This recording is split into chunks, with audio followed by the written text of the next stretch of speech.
Hello everybody and welcome. My name is Benny Boy AF and welcome to the fourth installment of my game design series using Microsoft's XNA Studio. Right away you'll notice a couple new things, especially the addition of the Pope model instead of Paris Hilton. You'll also notice a couple little player guys who are kind of waiting up by the power bar up there to come into play. Okay, there's actually quite a lot going on in this game, or kind of what's becoming a game. So let me just play through a sample here, and I'll try and stay quiet as much as I can, and I'll save the commentary for the end. So for now, let's just release the hounds of hell and see how it goes. The beneficent Oz has every intention of granting your request. Oh, Mr. Pope, don't get me, don't send me to hell. Wouldn't want to go there with James Dean and Jimi Hendrix and all the other cool guys. Better for me if I spend eternity in heaven with Ned Flanders and his buddies, the Mormons. Oop. Okay, so let's just see if we can do more damage here.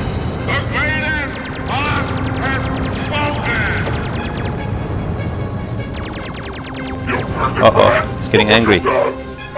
Don't get me, don't get me. Don't send me to hell. Boom. Bye-bye. Alright, well there it is. This is what we've got so far. Probably the first thing you notice is that we're actually doing real-time damage to the model. And we use this using a technique called alpha transparency. Alpha transparency is an extra color in addition to red, green, and blue, which we combine to make any other color.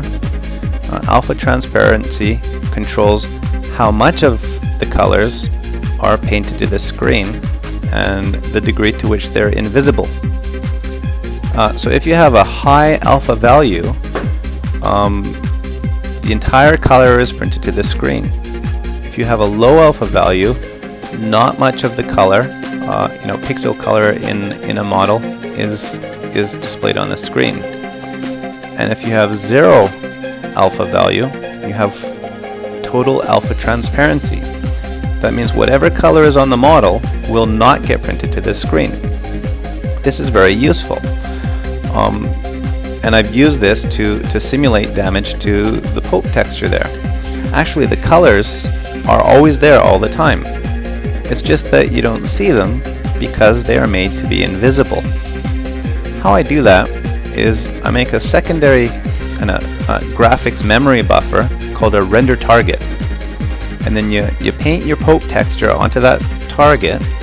You do the damage, you put your alpha transparency so that parts of the graphic are hidden, looking like they've been blown away. And then from that render target, that extra buffer, you copy all that information back to your model, making the changes permanent. Okay. Sounds. The sounds in this game have been driven by the boss health. So as you get down to whatever it is, like 70%, then you play one boss sound, and you get down to maybe 50% and play another boss sound. This is a good way of scripting events. When you're fighting against a boss or a big character, as his health gets to certain points, have certain things kind of happen.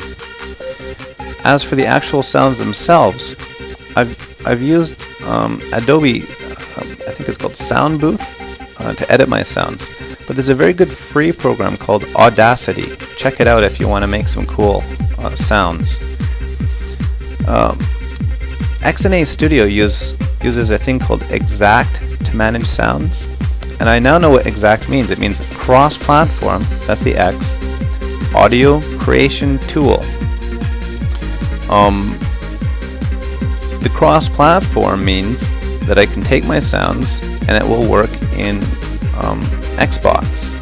So the game you make in XNA, this game that you can run on your computer, will also run on an Xbox, and that makes it super cool. Okay, the game-ending explosion is a new and I think pretty cool thing. The reason I did it is that once the Pope is down to 0 health, he's looking pretty shredded and torn up. And what do you do with that broken up model? You could have him just limp off the side of the screen.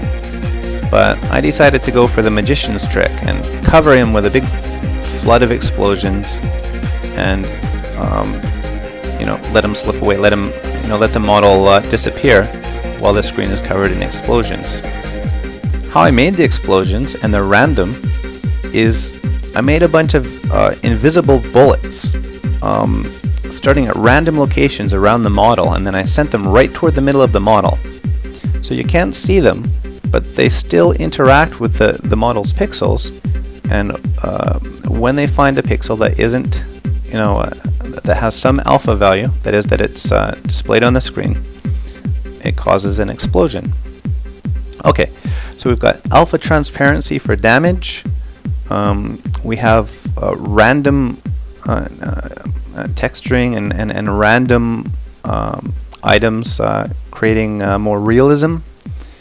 And we have sounds using Exact, a cross-platform audio creation tool. That's what we've got so far.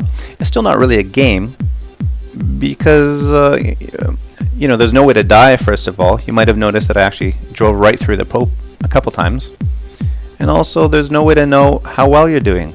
You need at least some timer or score or something so that you compare your you can compare your Pope exploding results with your friends.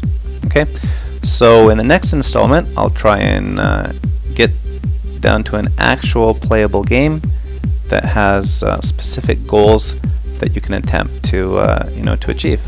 All right, that's all for now. I've had fun. I hope you have too, and we'll see you next time. Bye bye.